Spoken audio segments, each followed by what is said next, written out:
छिन में धूप, छाह छिन ओझल, पल पल चंचल, गोरी दुबली, बेला उजली, जैसे बदली क्वार की। सुबह खटेली हरी पर्त में, हल्की नीली आग लपेटे, एक कली कचनार की।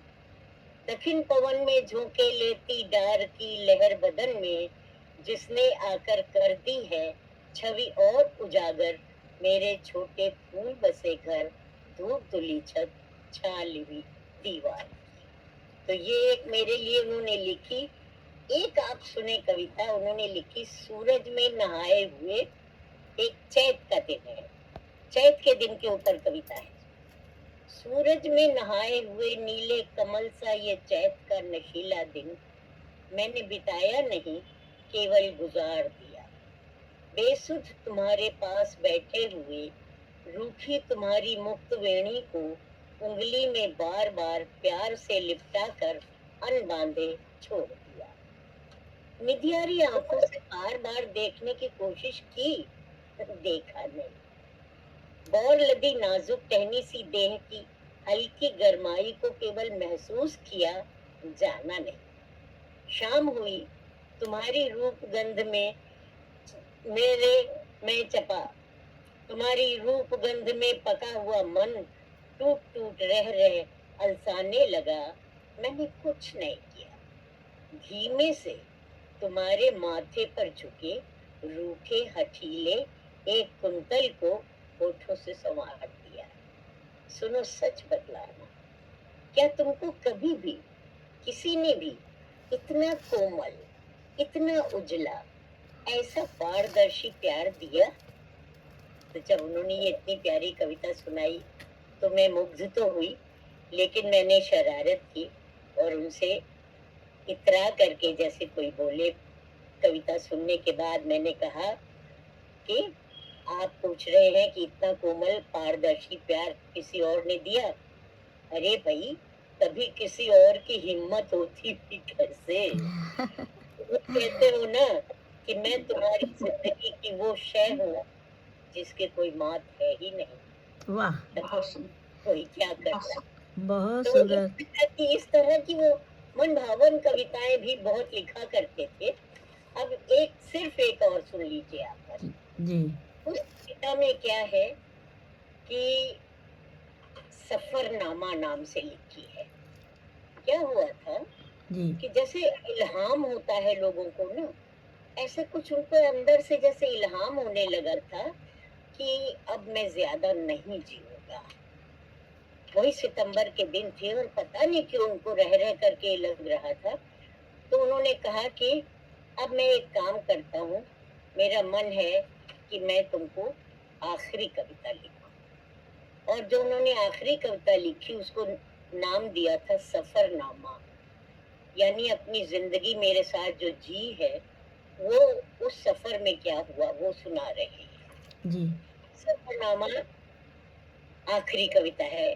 जो पहले सुनाई थी वो पहली कविता थी, अब ये है, ये आखिरी कविता है।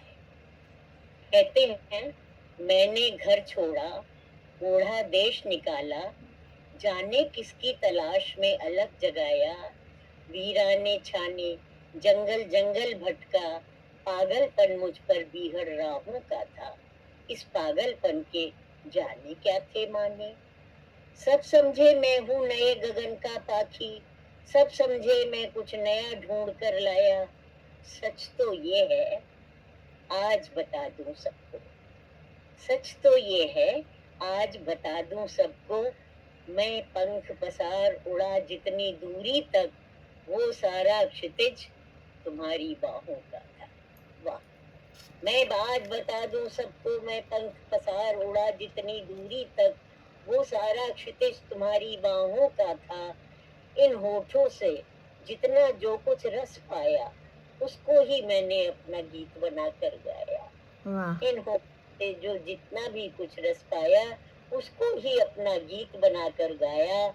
अब शाम उतर आई है, पथ धुंधलाया, धीरे धीरे उदास अंधियारा छाया, राहें पगडंडी सब होती जाती गुम, अब मेरे और करीब चलो तुम, जिस मन की मधुराई, तन की उजराई, मुझको संभाल कर इस मुकाम तक लाई, वो कदम कदम करती उजियार चलेगी, ये यात्रा जन्म जन्म के पार चलेगी। अब सोचिए, कविता लिख करके दे रहे हैं और आश्वस्त मुझे कर दे रहे हैं कि ये यात्रा तो अब जन्म जन्म के पार कर चलने वाली है, इस जन्म में खत्म नहीं हो जाने वाली है। अब मुझे आश्वस्त कर गए कि अगले जन्म में भी यही मुझको मिलेंगे, मैं उनकी हूँ, हमेशा रहूंगी। तो इस तरह की चीजें कविता के माध्यम से कहना जो मन में आकर के इस तरह छप जाती हैं कि कण कण बिल्कुल आप उसमें डूब जाते हैं। इस तरह की चीजें भारती जी लिख कर दिया करते थे। मुझे है तो मेरे पास और भी, लेकिन और लोग हैं सुनाने के लिए, इसलिए नहीं सुना रही हूँ।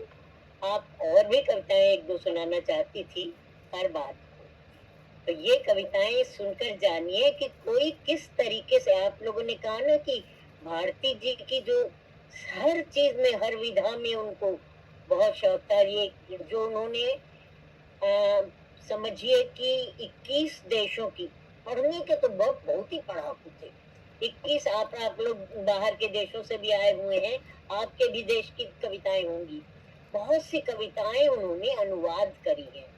अनुवाद नीदरलैंड की कविताओं की अनुवाद हुई है, ये सबसे पहले ही अरे आपको वाह! बता दूं। ये तो तो बहुत वो बढ़िया बात है। तो वो तो कविताओं के ट्रांसलेशन उन्होंने किए, लगता ही नहीं है कि अनुवाद है, लगता है कि ये ओरिजिनल लिखी हुई कविताएं हैं। तो जी। इस तरह के काम भारती जी बहुत किया करते थे और जुड़ जाते थे दूसरे लोग भी आके आके उनकी कविताओं से इस प्रकार से। तो मैं ज्यादा टाइम नहीं लेना चाहती हूँ, मैं मेरा तो मन करे और भी सुनाऊं आपको, रखिए मेरे पास में भी दो तीन और, लेकिन आप लोग समय नहीं लूंगी आपका। फिर जब चाहेंगे तब मैं अंत में एक आध कविता और सुना दूंगी भारती जी की। जी। अभी आपको कार्यक्रम आगे बढ़ा है। धन्यवाद देती हूँ, छोटों को आशीर्वाद, बड़ों को नमस्कार। बहुत सुंदर, बहुत सुंदर।